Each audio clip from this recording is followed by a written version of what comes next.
Hallelujah, hallelujah. जब आप परमेश्वर के घेरे में आते हैं, परमेश्वर एक जैसा रहने नहीं देता। हालेलुया। जब इंसान को कुछ बनाना होता है परमेश्वर को, आपको पता है, जब परमेश्वर का प्लान किसी के जीवन में होता है, आप समझ रहे हैं, परमेश्वर सबसे पहले उसे आत्मिक जगह में भेजता है। उसका इनकाउंटर सबसे पहले, इससे पहले परमेश्वर से वो इनकाउंटर ले, उससे पहले वो एक जीवित कलीसिया के साथ इनकाउंटर लेता है। एक जीवित कलीसिया के साथ वो जुड़ता है। Hallelujah, hallelujah, hallelujah. बाइबल बताती है, शाऊल इज़राइल का पहला राजा जो था, बना था, जो परमेश्वर की दृष्टि में तुच्छ गिना गया। आप जान रहे हैं, इससे पहले वो राजा बनता, परमेश्वर ने उसकी भेड़ बकरियों को खो दिया, और ऐसा खोया कि वो ढूंढते ढूंढते ढूंढते ढूंढते एक नबियों के दल में चला गया। आप समझ रहे हैं? ध्यान से सुनना है आपने। आज बहुत लोग बोलते हैं कि मैं प्रभु के भवन में आने की मेरी क्या योजना, जीवित कलीसिया से मैं जुड़ा क्यों हूं, परमेश्वर क्या चाहता है मेरे जीवन से, परमेश्वर कौन सी योजना मेरे जीवन में लेके आया। कह रहे परमेश्वर ने सबसे पहले उसकी भेड़ बकरियों को गुम कर दिया। कह रहे ढूंढ, कह रहे मिली नहीं। साथी ने भी बोला कि और आगे चलते हैं, देख के आते, हो सकता आगे मिल जाए। कह रहे परमेश्वर ने उनके मार्ग को क्या किया, नबियों के दल में भेजा, जहां प्रॉफिट लोग, भविष्यद्वक्ता लोग आराधना कर रहे होते थे, नबूवत करते थे, भविष्यवाणियां करते थे। आप समझ रहे हैं? शाऊल अपनी भेड़ों को ढूंढते ढूंढते ढूंढते ढूंढते कहां गया? हां, नबियों के दल में पहुंच गया। आप समझ रहे हैं? और वहां से वो बदल गया। हालेलुया। कह रहे हो सकता है आपकी परिस्थितियां भी कुछ ऐसी हो जिसको परमेश्वर ने टेढ़ा कर दिया हो सकता है जहां आप जाना चाह रहे वहां आप ना पहुंच पाए।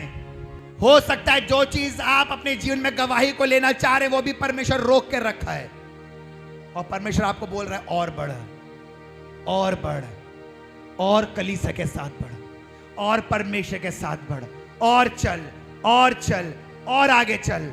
और जैसे जैसे आप आगे चलेंगे, परमेश्वर का प्लान आपके जीवन में जाहिर हो जाएगा, यीशु मसीह के सामर्थ्य नाम में।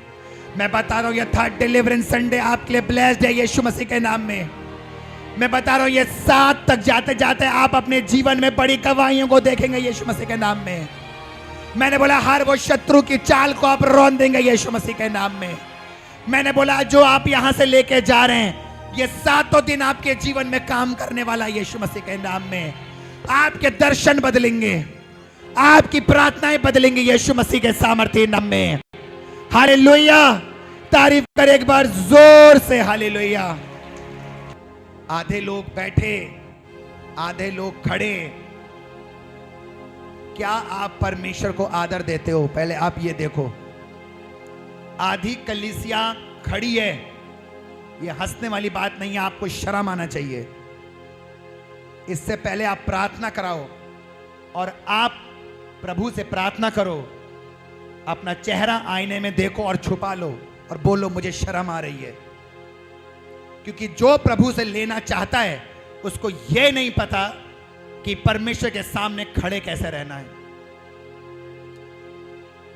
इसलिए मैंने बोला आपको शर्म आनी चाहिए। जीवित कलीसिया में रह के यदि आपके पैर मजबूत नहीं हैं तो आप केवल और केवल प्रभु में अपना समय खराब कर रहे हैं, वेस्ट।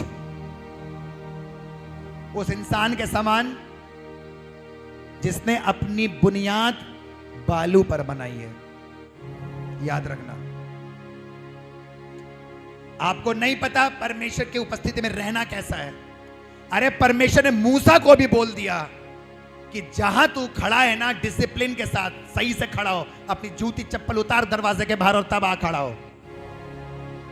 परमेश्वर के पास आप कैसे आ रहे हो, परमेश्वर के समीप आप कैसे अपने आप को प्रेजेंट कर रहे हो, कैसे आप अपने आप को रख रहे हो प्रभु के आगे। अगर आपको यह नहीं पता तो आप चले जाओ कहीं पे भी, आपका छुटकारा नहीं है। आप समझ रहे हैं? क्योंकि परमेश्वर केवल आपको छुटकारा ही देने नहीं आया, परमेश्वर आपके जीवन को भी बदलने आया है। आप समझ रहे हैं? 1 घंटे की वर्शिप में, आधे घंटे की आत्मा से भरने वाले समय में यदि आप बैठ रहे हो तो आप सोचो आप आत्मा में किस जगह पे हो। आप इमेजिन कर लो आप आत्मा में किस लेवल पे हो, आप सोच लो इस जगह पे। इसलिए मैंने बोला अपने शक्ल को आईने में देखो और छुपा लो और बोलो मुझे शर्म आ रही है। आपको पता है अगर मूसा चला था तो उसके पीछे कलीसिया भी चल रही थी, याद रखना। अगर मूसा खड़ा हुआ था तो कलीसिया भी खड़ी थी। आप समझ रहे हैं? अगर आपको यह प्रोटोकॉल नहीं पता कि जो सामने से बह रही है चीज, जो अनॉइंटिंग सामने से फ्लो हो रही है, इसको मुझे लेना कैसे है, इस चीज को मुझे अपनी आत्मा में रिसीव करना कैसे है। आपके लिए 60 डिलीवरेंस संडे क्या, आपके लिए 7 साल डिलीवरेंस भी आपके लिए कम पड़ेंगे। आप लिख लो इस बात को। 1 घंटे की वर्शिप में आप प्रभु को समय नहीं दे पाते। अभी लगना पड़े लाइनों में और बोला जाए कि ये लाइन में लगोगे तब खाना मिलेगा। अभी देखो कितने लोग लाइन में मिलेंगे। क्यों? पेट कह रहे बैठा है तुझे खाना नहीं मिलेगा तो खड़े हुए हैं। आप समझ रहे हैं? दफ्तरों में लगती है ना लाइन, 1.5 घंटे खड़े हैं लेकिन अपना काम करा के जाएंगे, खाना भी नहीं खाएंगे। पता है 1:30 बज गया, खाना खाने जाएंगे तो कोई दूसरा आके लग जाएगा, खड़े भूखे प्यासे। लेकिन प्रभु के भवन में आप क्या आदर देते हो, क्या आप परमेश्वर के लिए एक रिस्पेक्ट है आपके लिए, आप खुद देखो। हालेलुया। इसलिए मैं बोल रहा हूं वो दुष्ट आत्माएं इसलिए खुश हैं, उसे भी पता है कि जब ये ऑनर परमेश्वर का ये करेगी, या जब ये परमेश्वर का आदर करेगा, जब ये परमेश्वर को महिमा देगा, ये अपने आप डिलीवर हो जाएगा। उससे पहले वो आपके घुटनों में दर्द दिखाता है, उससे पहले बोलता कितनी आराधना करवा रहे हैं, चलो थोड़ा बैठ जाते हैं।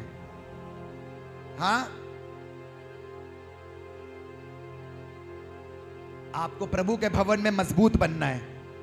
और ये बात मैं आज की नहीं बोल रहा हूं, मैं हर संडे देखता हूं परमेश्वर के दास वेदी के ऊपर होते हैं, लेकिन आपको लगता है सामने से पीछे से कोई दिख नहीं रहा, सब दिखता है। बैठे हैं, आराम करना है तो आप घर में करो। प्रभु के भवन में दहाड़ने वाले लोग चाहिए, आराम करने वाले नहीं चाहिए। हालेलुया।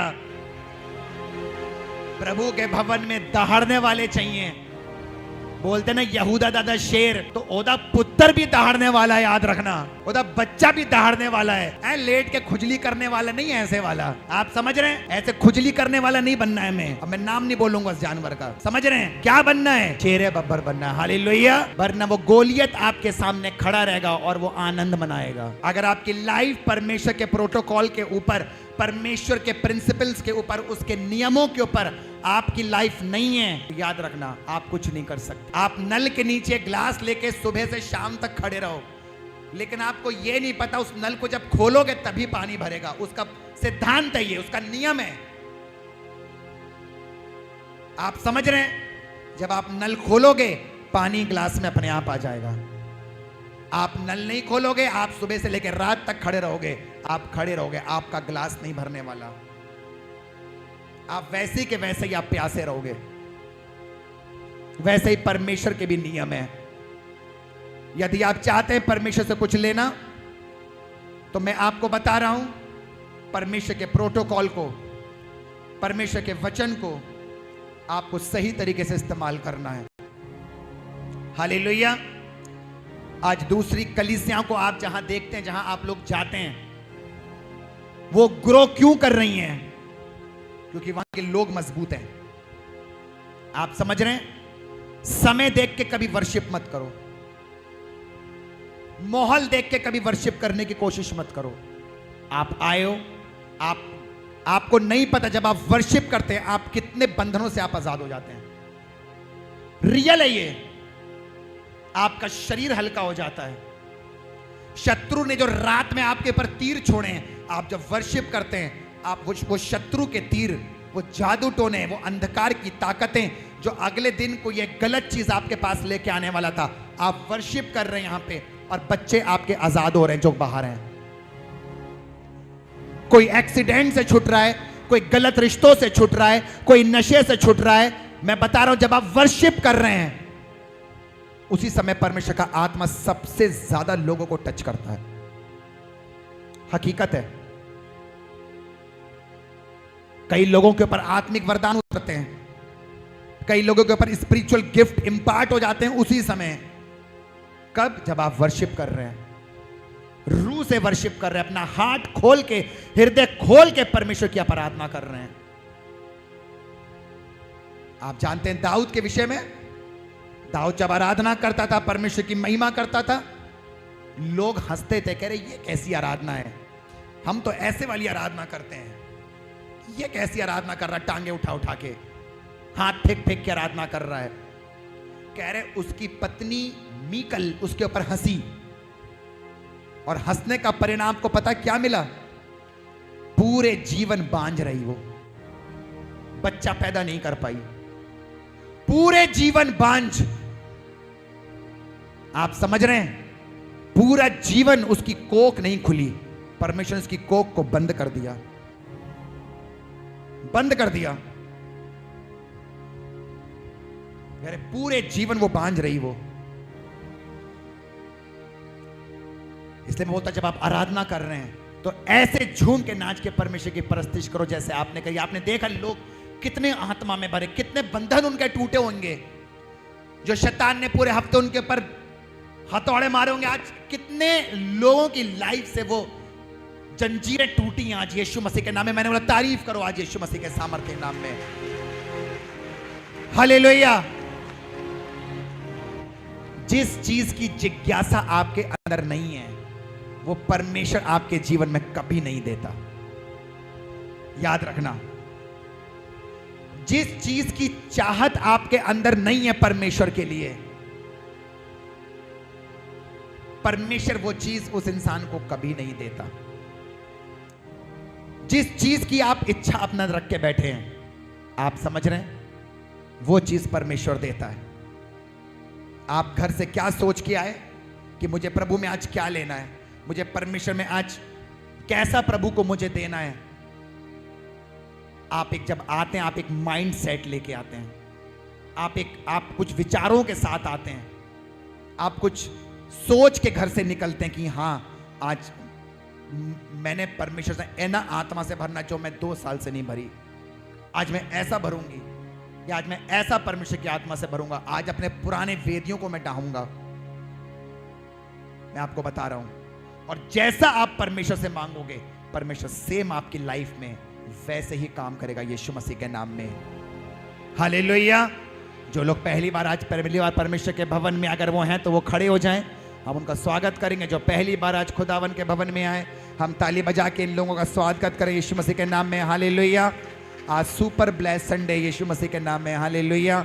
और हम इनका स्वागत करते हैं आज प्रभु के भवन में। ये परमेश्वर का भवन सबके लिए, और हम परमेश्वर के वचन को हम सिखाते हैं, परमेश्वर पे चलना, आपको कैसे बढ़ना है, आपको कैसे परमेश्वर में मजबूत रहना है, हम आपको बताते हैं।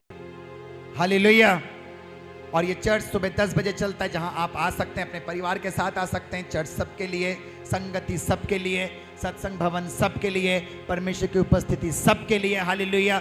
परमेश्वर ने किसी जात को, किसी धर्म को नहीं बनाया, परमेश्वर ने एक इंसान को ही बनाया। हालेलुया। और वही इंसान आज प्रभु की महिमा कर रहा है। हालेलुया। ताली बजा के मैं आपका स्वागत करते हैं यीशु मसीह के नाम में। बैठ जाएं। हालेलुया। मेरे साथ निकाल लेंगे पहला शमूएल उसका 17 अध्याय। पहला शमूएल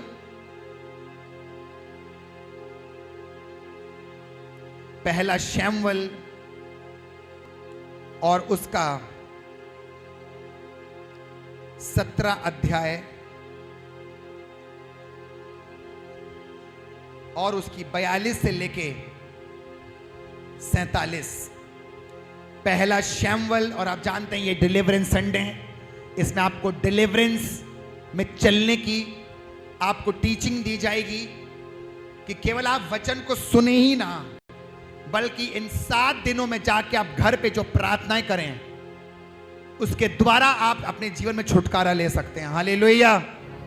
आप चर्च आ रहे हो, प्रभु के भवन में आ रहे हो, लेकिन जो आपको सिखाया यहां से जा रहा है, जो घोषणा वचन के साथ आपके जीवन में की जा रही है, आप जब उसके अनुसार जब आप काम करेंगे, आप देखेंगे गवाहियों के साथ आप आएंगे यीशु मसीह के नाम में। हालेलुया। हालेलुया। पहला शमूएल और उसका 17 अध्याय और 42 से लेके 47 पढ़ें। जब पलिश्ती ने दृष्टि करके दाऊद को देखा, तब उसे तुच्छ जाना, क्योंकि वह लड़का ही था और उसके मुख पर लाली झलकती थी और वह सुंदर था। तब पलिश्ती ने दाऊद से कहा, क्या मैं कुत्ता हूँ कि तू लाठी लेकर मेरे पास आता है? तब पलिश्ती अपने देवताओं के नाम लेकर दाऊद को कोसने लगा। फिर पलिश्ती ने दाऊद से कहा, मेरे पास आ, मैं तेरा मांस आकाश के पक्षियों और वन पशुओं को दे दूंगा। दाऊद ने पलिश्ती से कहा, तू तो तलवार और भाला और सांग लिए हुए मेरे पास आता है, परंतु मैं सेनाओं के यहोवा के नाम से तेरे पास आता हूँ, जो इज़राइली सेना का परमेश्वर है, और उसी को तूने ललकारा है। आज के दिन यहोवा तुझको मेरे हाथ में कर देगा और मैं तुझको मारूंगा और तेरा सिर मैं तेरे धड़ से अलग करूंगा, और मैं आज के दिन पलिश्ती सेना के सब आकाश के पक्षियों और पृथ्वी के जीव जंतुओं को दे दूंगा। तब समस्त पृथ्वी के लोग जान लेंगे कि इज़राइल में एक परमेश्वर है, और यह समस्त मंडली जान लेगी कि यहोवा तलवार या भाले के द्वारा जयवंत नहीं करता, इसलिए कि संग्राम तो यहोवा का है और वही तुम्हें हमारे हाथ में कर देगा। सारे बोले आमीन। आप जानते हैं दाऊद अपने परिवार में सबसे नकारा हुआ बेटा था। अपने परिवार में सबसे रिजेक्टेड जो था वो दाऊद था, और उसका रिजेक्शन जो था वो परमेश्वर की ओर से था। आप समझ रहे हैं? अपने परिवार में सबसे छोटा बेटा जो था 7 भाइयों में, वो क्या था? वो दाऊद था। आप जान रहे हैं, जब शमूएल पहुंचा यिशै के घर में और यिशै के पास जाके बोला, कह रहे अपने बेटों को बुला, मुझे परमेश्वर ने भेजा है एक बेटे का तेरा मसा करना है। कह रहे ये है हमारे बेटे जिनको मैंने घर में रख रखा है, खिला पिला के बड़ा किया है, कर लो किसको अभिषेक करना है। कह रहे ये नहीं, ये निठल्ले हैं सब। कह रहे कोई और है क्या? कह रहे हाँ एक और है। कह रहे कहाँ? कह रहे वो भेड़ बकरी चराता है, सबने बाहर रख रखा है। कह रहे बुलाओ। कह रहे दाऊद आया, दाऊद का मसा किया गया। आप समझ रहे हैं परमेश्वर की योजना?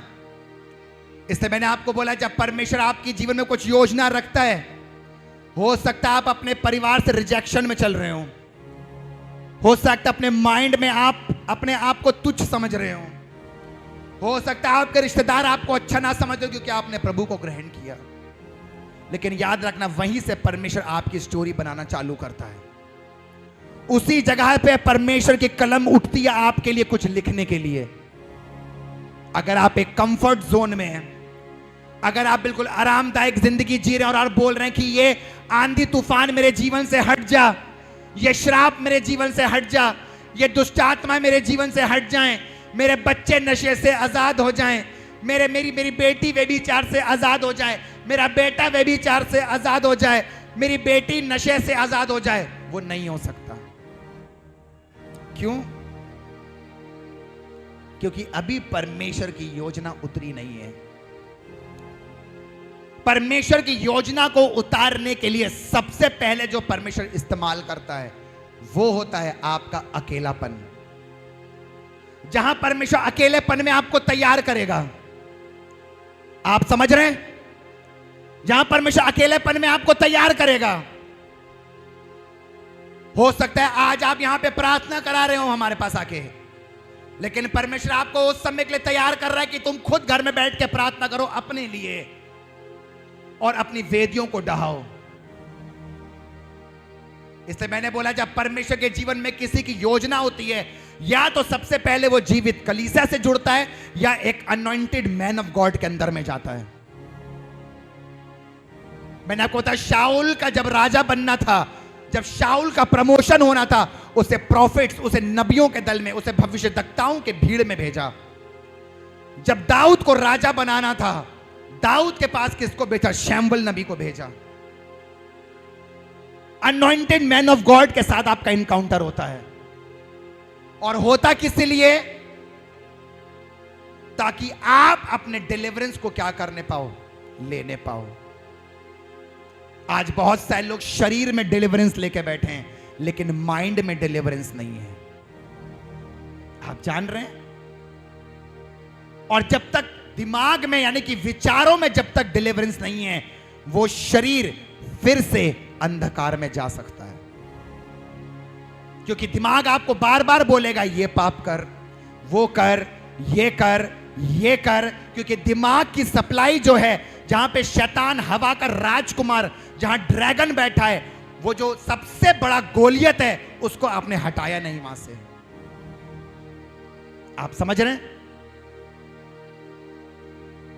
बाइबल बताती है जब दाऊद को राजा बनाना था, इज़राइल के ऊपर उसे राजा दिखाना था परमेश्वर को, कि सब लोग जान लें ये दाऊद राजा है। बाइबल बताती है दाऊद ने भी क्या करा? अपना युद्ध लड़ा। दाऊद कोई युद्ध करने नहीं गया था, दाऊद अपने भाइयों को खाना देने गया था कि मेरे भाई युद्ध में गए हैं, माता पिता ने टिफिन बना के भेजा, जाओ अपने बेटा भाइयों को देख के आओ और शुद्धि लेके आओ और बताओ वो ठीक है कि नहीं है। लेकिन परमेश्वर की योजना कुछ और थी दाऊद के लिए। कह रहे दाऊद जब गया, इस सामने फलिस्तीनी और पीछे इजरायली, और वो सेना जो थी वो ट्रेनिंग वाली सेना थी। उनको हथियार चलाना सिखाया गया था, उन्हें भाले उठाना सिखाया गया था, उन्हें ढालें लेके चलना सिखाया गया था। 20-20 किलो की, 15-15, 10-10 किलो की भालों को लेके, ढालों को लेके उन्हें कैसे दौड़ना है शुतुरमुर्ग के समान उनको सिखाया जाता था। लेकिन जब सामने गोलियत खड़ा था, एक सेना की एक जन की भी हिम्मत नहीं थी कि गोलियत का आके सामना करे। आप समझ रहे हैं? आज बहुत सारे लोग बोलते हैं कि परमेश्वर तूने मुझे अभी भी इस प्रॉब्लम में क्यों रखा हुआ है? परमेश्वर तूने अभी भी, मैंने कई जगहों पे प्रार्थना करा ली, तूने परमेश्वर मुझे ऐसी कंडीशन में क्यों रखा हुआ है? परमेश्वर ने इसलिए रखा है ताकि आप प्रार्थना करना सीखो, आप परमेश्वर में बढ़ना सीखो और खुद अपने गोलियत को आप हराओ यीशु मसीह के सामर्थ्य नाम में। वो गोलियत आपके जीवन में जो बन के बैठा हुआ है, कई बार होगा कि हमें भी नहीं पता होगा, लेकिन आप अपने विषय में अच्छी तरीके से जानते हैं। हो सकता है वो गोलियत आपके परिवार में एक श्राप बन के बैठा हो सकता है वो गोलियत आपके परिवार में गरीबी बन के बैठा हो सकता है वो गोलियत आपके परिवार में एक नशा बन के बैठा हो सकता है वो गोलियत आपके परिवार में एक लड़ाई झगड़ा बन के बैठा हो, खून खराबा मर्डर बन के बैठा हो सकता है वो गोलियत आपके परिवार में एक व्यभिचार बन के बैठा हो सकता है वो गोलियत आपके परिवार के अंदर लड़कों के जीवन में, लड़कियों के जीवन में लव अफेयर्स के साथ बैठा हो, धोखा देने वाली आत्मा के साथ बैठा हो, कर्जा लेके आत्मा के साथ बैठा हो कि कर्जा। लेकिन इसे हराना कैसे? ये जाएगा कैसे? आप ये नहीं बोल सकते कि मेरे को इतना समय हुआ है प्रभु में। आप ये नहीं बोल सकते कि मैं तो अभी छोटा हूं। बाइबल बताती है दाऊद छोटा था, बच्चा था दाऊद। कह रहे उसके चेहरे से क्या होती थी? लाली झलकती थी, लालपन था उसके चेहरे पे। आप समझ रहे हैं? जब दाऊद ने गोलियत को मारा तो उससे पहले दाऊद क्या करता था? जंगलों में ट्रेनिंग करता था। हो सकता है वो ट्रेनिंग आज आपका छुटकारा हो रहा है, फिर आप अंधकार में जा रहे हो, फिर आप छुटकारे को ले रहे हो, फिर अंधकार में जा रहे हो, फिर आप प्रार्थना कर रहे हो, फिर आप देख रहे हो दुष्ट आत्मा पीछे नहीं छोड़ रही, फिर आप प्रार्थना कर रहे हो, फिर उपवास कर रहे हो, फिर देख रहे हो अरे दुष्ट आत्मा पीछे नहीं छोड़ रही। मैं बता रहा हूं ये ट्रेनिंग चल रही है आपकी यीशु मसीह के सामर्थी नाम में। मैंने बोला आपके गोफन तैयार किए जा रहे हैं यीशु मसीह के सामर्थी नाम में। उसके बाद परमेश्वर आपको पत्थर भी देगा यीशु मसीह के नाम में। जब आप गोफन चलाना सीख जाओगे, जब आप गोफन को इस्तेमाल करना सीख जाओगे, परमेश्वर बोलेगा अब ये पत्थर ले, और सामने खड़ा है तेरा गोलियत, कह रहे मार और जयवंत हो जाए यीशु मसीह के सामर्थी नाम में। कह रहे आप अपने जीवन में सेल्फ डिलीवरेंस को ले लेंगे। आप संपूर्ण जीवन में आप खुद छुटकारा को ले लेंगे यदि आपका जीवन परमेश्वर के नियम के ऊपर आधारित है। यदि आप परमेश्वर के प्रोटोकॉल के ऊपर चल रहे हैं तो आप खुद क्या करेंगे? आपको ज्यादा तैयारी की जरूरत नहीं पड़ेगी। ना दाऊद बड़ी प्रार्थना करके नहीं गया था कि मुझे गोलियत तो मारना है, मैं प्रार्थना करके जा रहा हूं। दाऊद के जीवन का नियम था, यहूदी परंपरा थी, 3 बार घुटने टेकने तो टेकने। यहूदी परंपरा थी ये, यहूदियों का नियम था 3 बार घुटने टेकने हैं तो टेकने हैं। और दाऊद तो 7 बार से ज्यादा प्रार्थना करता था, वर्शिप करता था, अलाइन होता था परमेश्वर की विलिंग के साथ। दाऊद का कोई पास्टर नहीं था, केवल अनॉइंट किया गया था उसको, कोई उसका अगवा नहीं था, किसी ने उसको बैठ के सिखाया नहीं था। उसका मेंटर कौन था? परमेश्वर था। उसको परमेश्वर पर विश्वास था कि अगर मैं सही जीवन परमेश्वर के साथ जी रहा हूं तो ये गोलियत क्या कह रहा, अनाक वंशी भी आ जाएंगे उसको भी मार गिराऊंगा यीशु मसीह के नाम में। आप समझ रहे हैं? मैं बता रहा हूं यदि आपका जीवन परमेश्वर के वचन के ऊपर चल रहा है, मैंने बोला आस पड़ोसी वाले क्या कह रहे, दुनिया पूरे 7 प्रांत से मिला के भी आप लेकर कोई जादू टोना कर देगा, वो भी आपके ऊपर प्रबल नहीं होगा यीशु मसीह के नाम में। लेकिन यदि आप परमेश्वर के वचन के ऊपर चल रहे हैं,